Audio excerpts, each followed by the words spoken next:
mu mugambo w'intadibukirwa Radebu turavyibaza ko badaherutse kudutera akamo.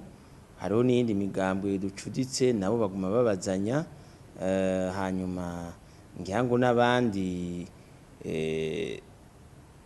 twahora dusane duhurira Yarusha ngira ngo baribaza ivyo bibazo, kubera twebwe ico tuzi kandi twumva hirya no hino nuko ata muntu n'umwe ahakana ibiganiro, kandi ico ni ikintu ciza.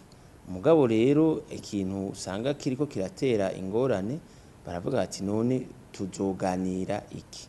Iyo ndiko ndavuga rero ivyo biganiro maniko mvuga ibiganiro bihagarikiwe n'uwahoze arongoye igihugu ca Tanzania Benjamin Mkapa. Mugabo twarigeze kumva mu misi yahera yuko yigeze gukikwa n'amagara, ivyo ngira ngo sinzi yuko vyoba vyaratumye ikirangamisi ciwe gihinduka.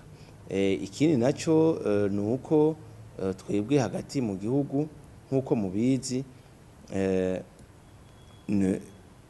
wa mugwi uhagarikiye ibiganiro CNDI waratanze icegeranyo ca mbere haheze amezi arenga 6 ukora, hanyuma kandi murazi yuko ujya mugwi bawongeye, hamujya mugwi ukaba warabonanye nkuko mubizi n'abanyepolitike bose, urabonana n'abarongoye abandi mu mashengero, eka n'abandi bamwe bavuga yuko badaharanira ivyicaro vya politike no kuvuga societe civile.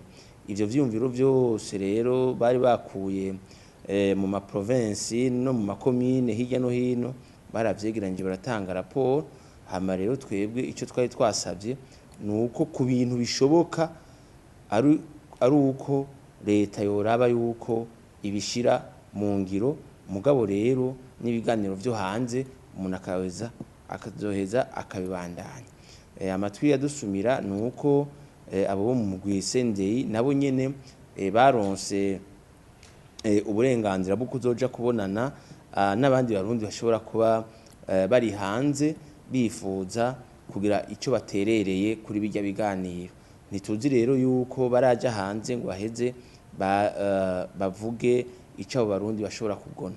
Uyu munsi rero twe ico tuvuga turavuga tuti biba ibiganiro byo ngaha mu Burundi tuzovyitaba, biba ivyo hanze tuzoheza navyo nyene tuvyitabe.